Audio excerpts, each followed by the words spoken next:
Saya kebetulan di Padang itu adalah bahagian dari anggota masyarakat Brongnya Padang. Jadi saya bermukim di pinggir pantai. Di sana itu wilayah yang multi etnik. Kemudian di lingkungan yang multi etnik itu, meskipun sebenarnya Padang dianggap orang merupakan Padang bagi orang-orang dan Minang itu sama gitu ya. Tapi sebetulnya Padang, kota Padang itu dihuni oleh masyarakat yang multi etnik, sedangkan Minangkabau itu adalah uh, komunitas budaya terbesar, sebuah suku terbesar yang dominan berada di lingkungan di Provinsi Sumatera Barat. Nah, di wilayah yang seperti ini bila dilihat misalnya dalam perkembangan kesusastraan, bila dalam tradisi budaya asal misalnya bagi setiap kebudayaan, sastra itu memiliki peran yang penting di dalam perkembangan mentalitas masyarakatnya misalnya di lingkungan yang multi etnik, ini menjadi persoalan tersendiri. Jadi lingkungan ini juga bisa dikatakan mereka-mereka yang berada di dalam masyarakat marginal, di mana dalam kualitas kehidupan masyarakatnya, kebudayaan unggul dari masing-masing etnik itu tidak dibawa. Mereka justru berjuang hidup dan masuk ke dalam sebuah masyarakat yang sebenarnya membangun sebuah kultur sendiri yang nilai-nilai di dalamnya itu justru meninggalkan apa yang menjadi produk unggul dari setiap kebudayaan itu. Jadi bila di dalam sastra tradisi misalnya, di dalam tradisi budaya misalnya sastra itu memiliki peran yang terintegrasi dengan peradaban masyarakat, apapun yang mereka miliki itu mempunyai fungsi yang jelas bagi kehidupannya. Nah, di dalam masyarakat yang hidup dalam lingkungan yang kemudian menjadi kreol ini campur baur gitu ya, mereka kehilangan sarana untuk membangun nilai itu. Jadi bila sastra misalnya dalam masyarakat tradisional itu bisa difungsikan sebagai medium pembelajaran tentang berbagai hal, pelajaran tentang hidup, tentang kehalusan budi, tentang tata kerama, untuk membangun kepribadian dan karakter misalnya, seperti dikatakan Fitri tadi, etnik Jawa misalnya, Fitri sebagai etnik Jawa itu memiliki karakteristik yang khas yang nanti akan bisa dibedakan orang. Oh ini gitu kan, ini Jawanya mana gitu. Jawa Timuran kah? Atau Jawa Keratonan gitu ya. Atau justru ada wilayah-wilayah atau Banyumasan gitu. Itu ada karakteristik yang tersendiri dengan ideologi dari masing-masing lingkungan itu sendiri gitu. Ada hal-hal yang bagi mereka dipegang sebagai sesuatu yang inilah ciri kita gitu loh. Nah, di dalam masyarakat marginal ini ciri itu yang tidak ada. Nah, persoalan bagi kita adalah bila kita bicara tentang pemanfaatan sastra dalam tradisi masyarakat yang sudah ada, misalnya yang sudah mapan seperti masing-masing etnis itu sudah nggak ada masalah gitu kan. Nah, ketika terjadi transformasi ke dalam kebudayaan modern misalnya, mereka punya cirinya sendiri juga gitu. Apa cirinya? Ya modernitas itu, nilainya mungkin berbeda, tapi ada identitas dan ada ideologi yang mereka perjuangkan juga gitu. Tapi kondisinya adalah di dalam masyarakat yang masih abu-abu ini, di mana nilai, ya, bila misalnya di dalam masyarakat tradisi, cerita rakyat misalnya bagi mereka adalah sarana bagi pemahaman nilainya. Nah, di sini justru di dalam modernitas itu sendiri, di samping adanya sebuah kebudayaan yang maju dengan ideologi dan karakteristik masyarakatnya, itu ada residu gitu ya, ada sesuatu yang tersisa sebagai efek dari modernitas itu, yang mungkin bagi kita itu dia menjadi masalah sosial gitu ya, orang-orang yang sebetulnya kehadirannya itu dalam tanda kutip itu tidak diharapkan, tetapi dia ada. Nah, inilah yang kita sebut sebagai masyarakat marginal, lingkungan yang berada di luar tataran. Nah, persoalan bagi saya adalah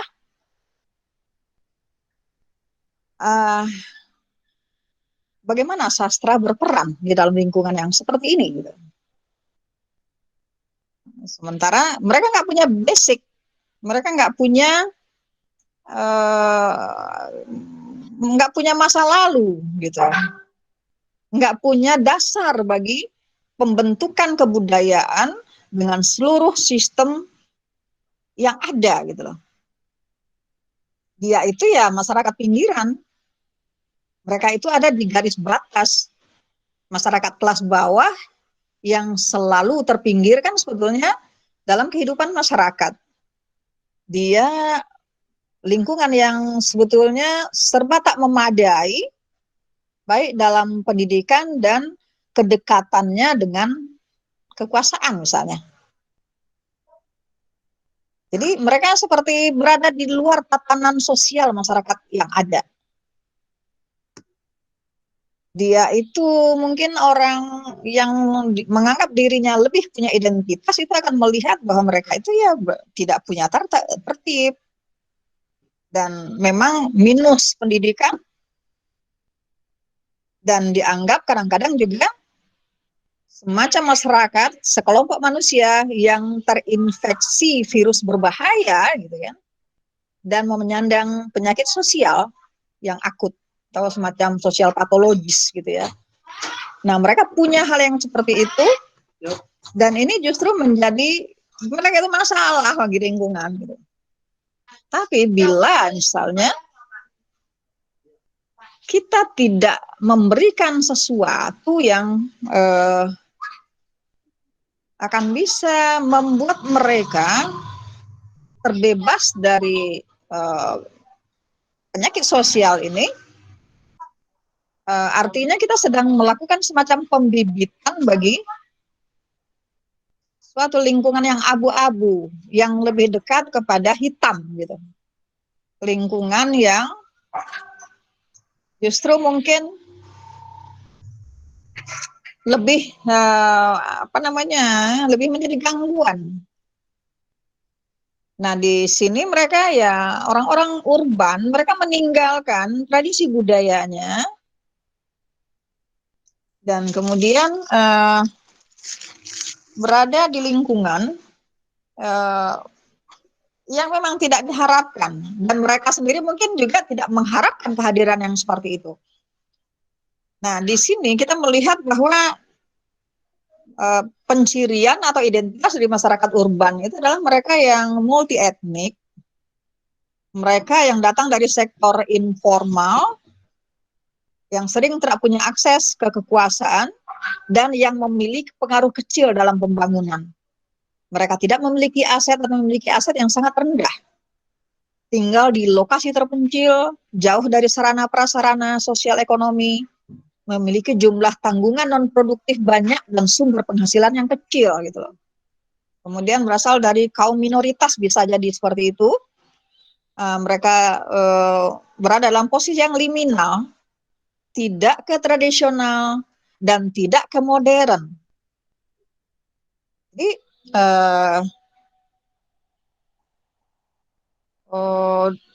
mereka tidak punya tradisi yang tetap. Dalam istilah sosial disebut masyarakat alay atau anak layangan yang selalu berpindah dari satu tren kepada tren yang lain gitu. Nah ini yang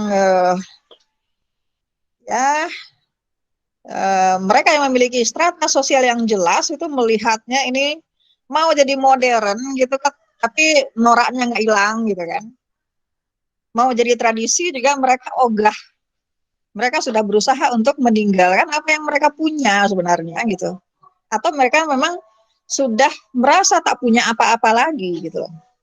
Saking longgarnya ikatan terhadap nilai-nilai dari tradisi budaya yang menjadi asal mereka berada gitu loh.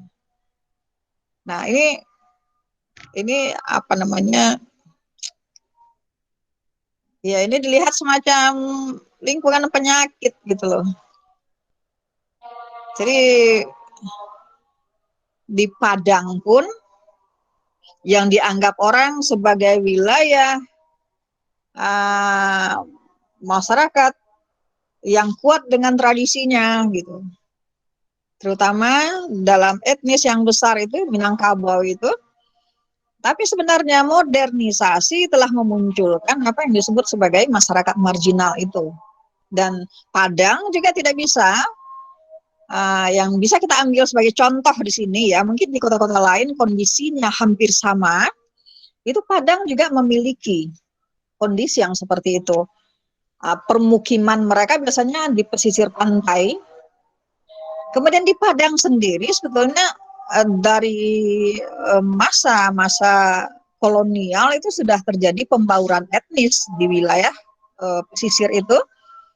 Jadi ada etnis Nias, Melayu, Cina, India gitu. Dan biasanya disebut itu sebagai Manicika. Disingkat seperti itu, Melayu, Nie, Cino, Kaliang dalam bahasa Minangnya. Nah, dan ada juga suku Jawa dan Sunda. Ini tercatat dalam 4 suku awal itu ya. Itu ada datang belakangan dan bergabung dengan anggota masyarakat yang seperti itu.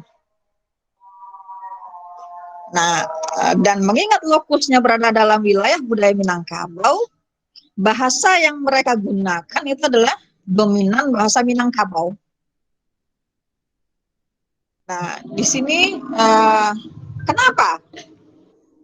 Bagi Kota Padang, lingkungan marginal itu tumbuh gitu. Yang pertama karena adanya pembauran etnis tadi, kemudian sebetulnya terjadi semacam apa ya, semacam akulturasi ya. Di tahun 46 itu juga secara resmi misalnya mereka-mereka yang Muslim itu dijadikan terintegrasi kepada suku Minangkabau.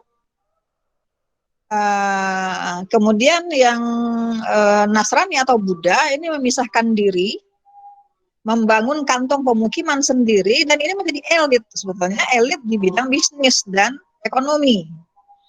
Mereka menduduki pusat perniagaan itu sudah sejak zaman kolonial seperti itu, dan yang hingga kini itu tetap menjadi masyarakat yang apa namanya, yang menjadi masyarakat yang kuat dan dekat dengan kekuasaan gitu. Sementara lingkungan yang multi etnis yang lain itu menjadi wilayah pinggiran. Dan ya mereka menempati lingkungan yang sempit,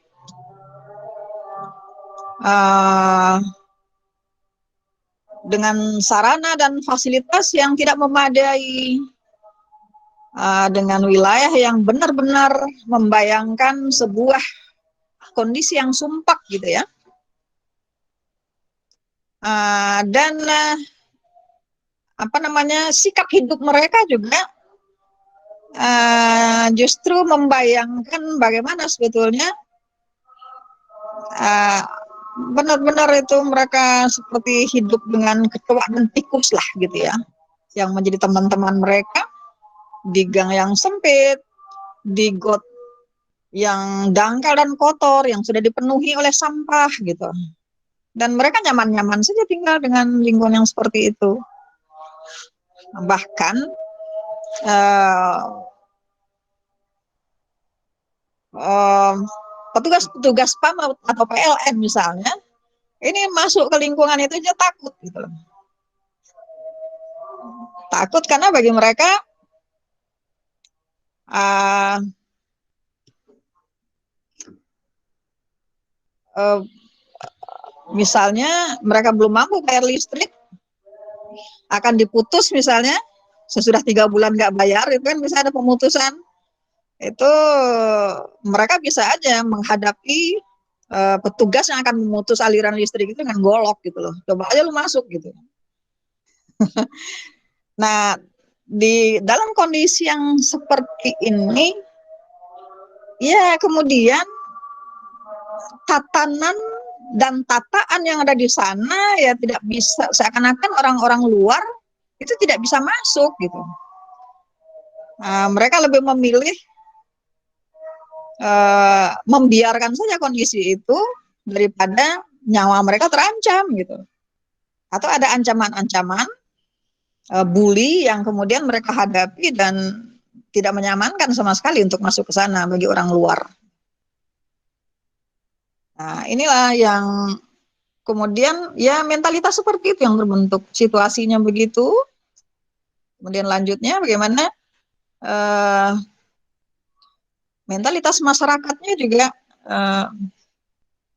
tentu dipengaruhi juga oleh kondisi yang mereka hadapi. Jadi ya seperti ini. Di sana kita akan, bila kita masuk ke dalam di gang-gang itu, kita akan mendengarkan teriakan dan makian, ditingkahi tangis bayi, pekik histeris anak-anak, dan pertengkaran gitu kan, baik pertengkaran dalam keluarga atau justru di dalam lingkungan itu dengan para tetangga misalnya. Kemudian juga tak jarang kita mendengar ada suara tembakan dan derap sepatu yang berkejaran itu di tengah malam. Bila misalnya ada salah satu anggota masyarakat itu yang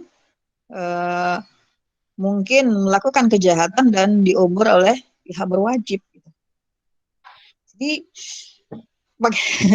ini bagaimana mentalitas yang baik atau jiwa yang halus bisa ditumbuhkan di dalam lingkungan yang seperti ini.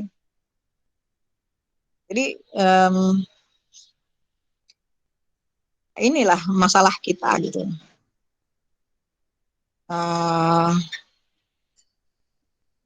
Dan seperti tidak ada jalan gitu ya, seperti tidak ada jalan. Mau masuk dari mana gitu? Pemerintah sendiri juga nggak bisa masuk ke lingkungan seperti ini. Apalagi orang-orang yang justru berpikir tentang kehalusan budi, misalnya berkaitan dengan bahasa dan karya sastra. Nah, bahasa mereka ya bahasa makian. Bahasa mereka ya mungkin anak-anak, bayi-bayi yang baru lahir sampai kemudian dia mampu untuk berbicara, kata-kata pertama yang didengarnya mungkin makian gitu. Nah, jadi ini lingkungan yang berat dan anak-anak tumbuh dengan seperti cendawan di musim hujan. Karena di lingkungan seperti ini perkawinan usia dini itu juga sering terjadi. Dan kecenderungannya sebahagian besar itu juga karena terjadinya insiden sebelum pernikahan gitu loh. Jadi dan anak-anak yang lahir dari keluarga muda ini yang kemudian karena mereka juga belum memiliki kekuatan secara ekonomi maupun secara mental untuk berkeluarga, ini juga menjadikan anak-anaknya itu sebagai pelampiasan kesulitan hidup, misalnya dengan ya tadi kekerasan verbal, maupun kekerasan fisik, yang kemudian tentu saja itu akan menjadi eh, sebab juga munculnya kekerasan mental bagi anak-anak itu gitu. Nah, inilah sebuah generasi yang akan tumbuh di lingkungan yang seperti ini bila seandainya ada sentuhan sama sekali dari pihak lain. Nah, mereka juga ya mereka tidak mengakses dunia luar. Anak-anak ya tumbuh dengan kosakata yang terbatas, ya terutama yang mereka paling kuasai adalah makian dan kata-kata kotor dalam bahasa Minang gitu loh. Nah, sementara bagi seorang anak itu aja yang didengar, tentu itu juga yang akan menjadi eh, pengetahuannya. Di lingkungan kebahasaan yang seperti itu tentu hanya bahasa seperti itu juga yang mereka tahu gitu loh. Jadi penerimaan awal bahasa itu kan sangat tergantung kepada bagaimana mereka mengenal bahasa pertama mereka. Nah, di dalam kehidupan yang normal, di dalam tatanan sosial masyarakat biasa, seorang anak dapat mengembangkan kemampuan berbahasanya itu sesuai dengan perkembangan kognisi dan asupan nilai kebahasaan yang disediakan oleh lingkungan sosialnya. Nah, ini yang kemudian juga membuat misalnya ketika kita sudah ada lembaga nih, kita tanya, karena mereka tidak mau berhenti dalam bahasa Minangnya itu misuh gitu ya, memakai kata-kata kotor itu, dalam bahasa Minang itu disebut bacarui. Ketika ditanya, kenapa suka sekali kalian bacarui gitu ya, ada yang jawab, itu kena kesal sama temannya gitu loh. Tapi ada beberapa orang yang ini, yang mengatakan bahwa bisa dikagetin gitu loh. Jadi apa namanya, reaksi pertama dari kekagetan itu secara tak sengaja justru yang dimunculkan adalah kata-kata kotor tadi gitu loh. Jadi saya bilang lah kalau di lingkungan kita ini ketika kita sudah buat lembaga komunitas ini itu kan nggak boleh menggunakan kata-kata kotor gitu kan. Terus kalau kalian kesal misalnya di lingkungan ini bagaimana?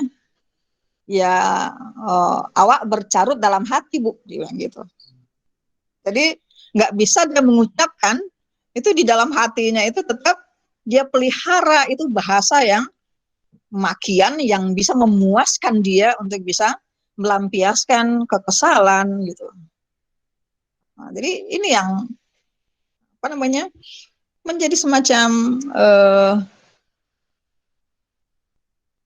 uh, memang sudah menjadi perilaku melekat gitu loh. Kata-kata kotor adalah kata-kata yang melekat bagi mereka. Jadi aneh, misalnya ketika mereka berbicara sopan itu mereka geli sendiri gitu. Mereka geli ketika misalnya kita bertanya dengan baik dan dia jawab juga dengan baik, kemudian mereka geli, ketawa gitu loh. Kenapa ketawa gitu? Lucu rasanya bu, dia bilang gitu. Karena sangat tidak biasa menggunakan yang sopan. Jadi yang aneh itu adalah kesopanan itu bagi mereka adalah aneh. Mereka dengan kondisi lingkungan yang seperti itu juga punya kemarahan yang tidak tahu akan dibalaskan kemana gitu. Jadi di lingkungan itu sendiri sebenarnya mereka dilingkari oleh kemajuan kota, gedung-gedung bertingkat, hotel-hotel, kafe-kafe, itu melingkupi lingkungan itu. Kemudian pantai di tempat mereka biasa bermain itu sudah dikembangkan sebagai wilayah wisata dan mereka nggak punya peran di situ gitu. Mereka adalah orang-orang yang tersingkirkan oleh perkembangan kota. Gitu. Jadi ya ini yang yang kemudian membuat mereka di samping secara turunan gitu ya, turun temurun mereka menerima kata-kata tabu itu sebagai sebuah kebiasaan. Kemudian mereka juga menjadikan itu ya sebagai identitas akhirnya gitu. Tapi kita masih berharap bahwa akan ada perubahan. Jadi yang kemudian kita pikirkan sebelum membuat adanya gerakan sosial ini adalah bagaimana caranya untuk bisa uh, membangun sebuah konstruksi sosial yang bisa menjadi acuan yang lain gitu ya. Bila dalam akuisisi pertama bahasa mereka yang mereka kenal adalah bahasa kasar, bahasa makian, bahasa carut gitu. Bagaimana kita membuat semacam perbandingan uh, dengan memunculkan sebuah gerakan yang membangun sebuah komunitas di situ, yang kita jadikan semacam gerakan sosial. Dan kalau mungkin ini kita berusaha untuk melakukan sebuah rekayasa sosial dengan misalnya ya bagi kita bagaimana ruang yang tersedia itu kita usahakan untuk bisa memperbaikinya. Kita usahakan untuk menatanya. Kemudian kita sediakan bacaan. Kemudian yang paling penting juga adalah orang-orang tulus yang mau untuk berkontribusi, menyumbangkan tenaga, pikiran, dan ilmunya untuk lingkungan ini gitu. Sehingga kita bisa bergandengan tangan bila misalnya di lingkungan itu perkembangan demikian melejit, sementara mereka di sini ini statis, kita berusaha untuk menyatukan masyarakat yang dinamis ini dengan masyarakat yang statis itu. Nah, lingkungan ini, lingkungan marginal ini adalah tergolong kepada lingkungan masyarakat yang statis. Gitu. Nah, apa yang harus dilakukan? Yang pertama itu yang paling penting itu adalah persoalan mereka adalah persoalan ekonomi yang kemudian membuat mereka mengabaikan yang lain. Mereka mengabaikan etika, tata krama, gitu. Dan ini yang kita usahakan untuk bisa lambat, ya dengan sangat lambat sebetulnya. Bagaimana perubahan ini bisa dilakukan? Bagaimana kita bisa memberdayakan lingkungan itu? Dan yang paling penting di sini juga adalah pengawalan. Jadi kita bentuk ruang baca dan kreativitas tanah ombak, di mana mereka kreativitas berlangsung di sini, tapi pengawalan itu memang harus dilakukan. Saya dan suami itu tinggal di tanah ombak itu, kemudian lambat laun kita berusaha untuk bisa melakukan perbaikan. Ini misalnya lingkungan yang begitu buram gitu ya, muram, usam gitu, kita usahakan untuk bisa menjadi lingkungan yang lebih baik, misalnya dengan bantuan teman-teman, misalnya kerjasama dengan teman-teman lain, itu kita jadikan sebagai kampung warna-warni. Jadi ada keceriaan yang muncul di situ. Dan kita ajak yang ini kerjasama dengan Avian dan Klasi FM. Itu, kemudian kita juga berusaha untuk melibatkan orang-orang yang sebenarnya memiliki kewenangan untuk bisa memperbaiki kondisi. Jadi ketika peresmiannya kita ajak untuk diresmikan oleh wali kota gitu kan. Jadi mereka yang biasanya tak pernah dikunjungi itu justru juga merasa senang ketika wali kotanya ternyata punya perhatian terhadap mereka. dan saya lupa untuk bisa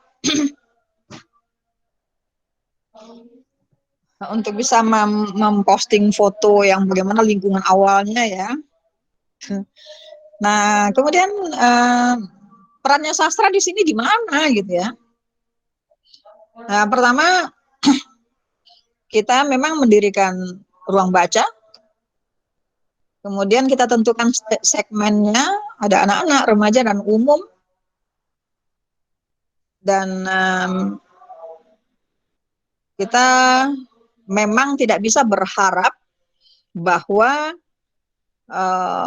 peran serta kesusastraan di dalam kondisi ini bisa kita lihat dalam 2-3 bulan, karena teman-teman juga mengatakan bahwa kita di sini seperti menanam jati yang tak bisa diukur dengan pertumbuhan sayuran. Misalnya kita bukan menanam sayuran gitu yang bisa dalam 3 bulan itu kita petik hasilnya. Tapi bila ini kita melihat bahwa yang sedang kita tanam ini adalah kayu jati, maka mungkin berpuluh tahun baru kita akan lihat hasil.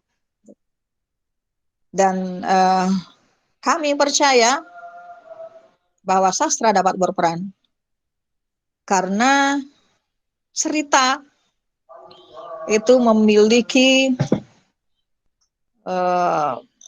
hal yang penting untuk bisa menyentuh rasa gitu. Dan kitab-kitab suci pun sebetulnya itu justru memunculkan kisah-kisah gitu. Dan saya melihat bahwa misalnya bagaimana kita mengajak mereka untuk belajar mendongeng, belajar memahami apa yang menjadi isi dongeng, kemudian pengalaman-pengalaman repetitif itu yang terjadi secara berulang, ini akan bisa mengasah diri mereka bahwa ternyata nilai itu ada gitu loh. Bukan seperti apa yang sekarang sedang mereka jalani, seakan-akan nilai itu begitu relatif di sini gitu. Jadi ya mereka belajar mendongeng, berlatih musikalisasi puisi misalnya. Nah ini bagaimana kita mengasah, memperkenalkan kosakata lain gitu. Memperkenalkan kosakata yang di dalam lingkungan sosial mereka itu tidak pernah mereka gunakan. Kemudian kita juga ada hal lain, misalnya bila mereka selama ini tidak punya cita-cita, ini kita mendatangkan orang-orang, tokoh-tokoh masyarakat gitu ya, dan bercerita tentang masa kecil mereka. Nah, salah satu program lain adalah bagaimana kita menjangkau pembaca kita itu dengan membangun sebuah sistem lain, kita yang menjemput pembaca dengan Vespa Pustaka. Nah, kebetulan ini Najwa Shihab yang meresmikan, karena dia juga adalah motor bagi pustaka bergerak. Nah, ini juga mendatangkan, wah biasanya kita hanya melihat Najwa Shihab di TV, sekarang kita bisa bersalaman dengan Najwa Shihab gitu loh. Jadi bagi mereka yang selama ini hanya melihat dunia itu dari layar kaca, itu kita coba hadirkan realitas itu di tengah mereka. Jadi bila mereka yang selama ini cita-citanya pasti jadi bintang sinetron. Jadi bila kita latih teater misalnya, bagi mereka adalah untuk jadi bintang sinetron gitu loh. Karena itu jauh sekali bagi mereka. Nah, karena mereka menganggap itu jauh, sebetulnya film itu biasa aja gitu. Jadi kita jadikan mereka bintang film dengan memproduksi film sendiri. Jadi ada film mereka, itu Nyanyian Tanah Ombak. Jadi kisah tentang mereka sendiri, kisah tentang berdirinya Tanah Ombak itu, bagaimana tanggapan mereka, bagaimana mereka di sini diimajinasikan bisa berkembang, itu membuat mereka, ternyata film itu biasa aja gitu loh. Jadi jarak yang terjadi antara mereka dengan dunia luar itu berusaha untuk kita kita tautkan gitu. Jadi di samping memang mengajak orang-orang yang berada di luar itu ke dalam, kita juga berusaha untuk mengajak mereka keluar. Jadi dengan teater misalnya, mereka sudah di 2015 itu ikut dalam festival teater anak di Jakarta, dan mereka masuk 5 besar.